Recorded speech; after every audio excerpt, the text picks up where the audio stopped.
Okay, so we've been talking in general the last couple times about talking during davening.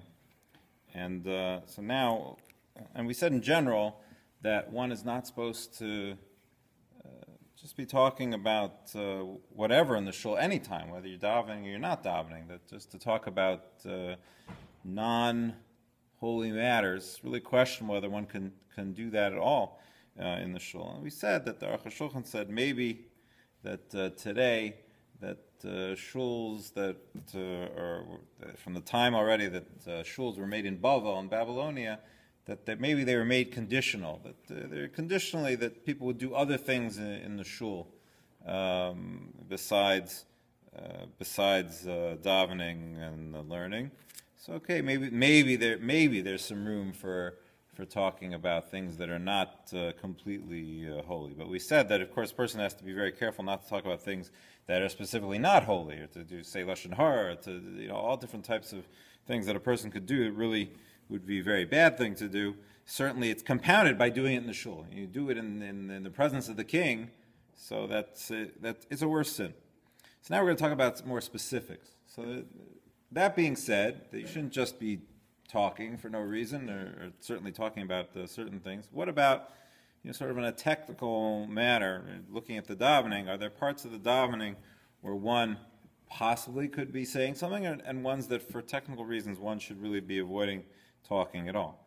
So if you start with the beginning of davening, so in terms of the daily morning brachos and karbanos, that whole first section, there really isn't any source that says you can't talk during that time. So you need to be able to say something to somebody, to tell somebody something. Doesn't seem to be any issues during that time period with saying something. However, then we come to the Kaddish. Right? It's the first, we come to Kaddish D'Rabbanan. So let's talk about Kaddish.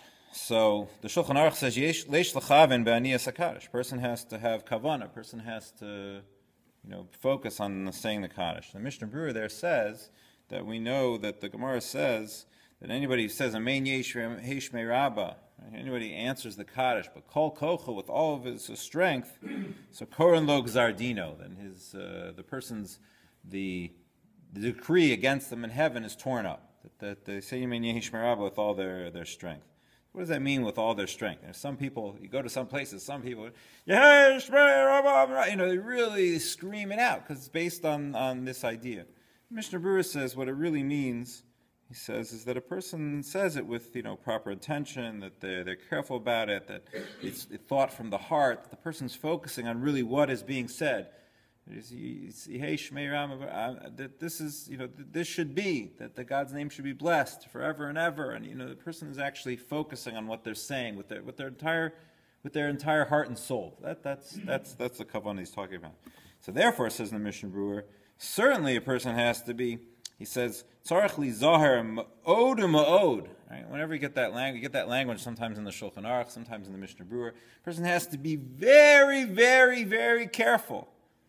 He says, Shalo la'asiyach b'emsa Kaddish. A person shouldn't talk in the middle of Kaddish, or Kedusha, he says, as well.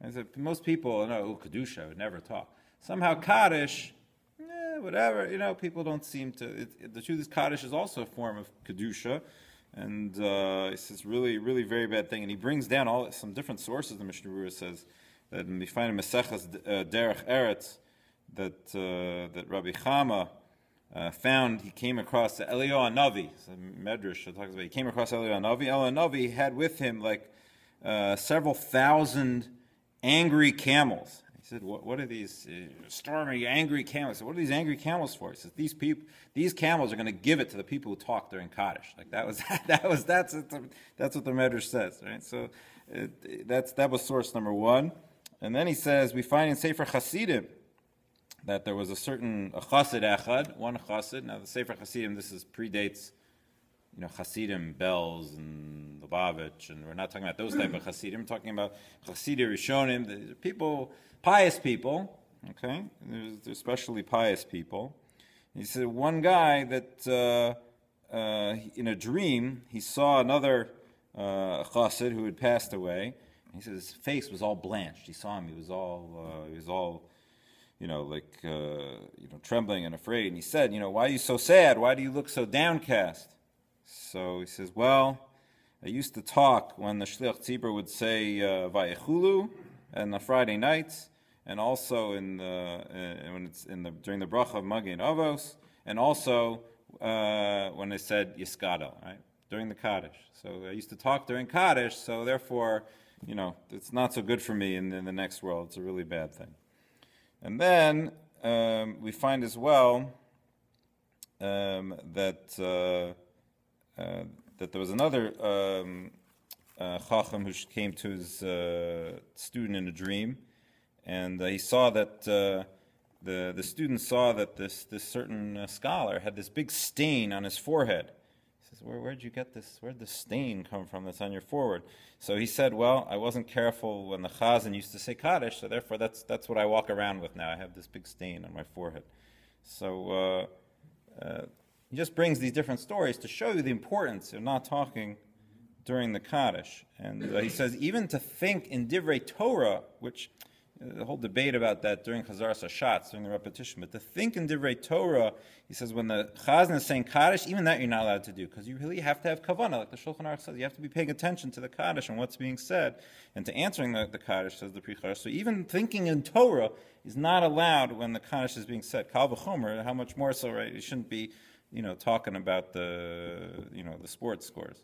So, and he says it doesn't make a difference which Kaddish we're talking about. It doesn't matter whether it's a mourner's Kaddish or Kaddish D'Rabbanan. Any of the Kaddishim are all the same in regards to this. There's another issue, of course, and it's also if people are talking during the Kaddish. So first, it's disrespectful, and certainly during the mourner's Kaddish, it's really the people who are saying Kaddish and are thinking about their loved ones in the morning. It's very painful and very upsetting. So you have, in addition to all the other technical averos, you also have the sort of the issue of being offensive and hurtful to those who are saying the Kaddish and who don't want that kind of interruption.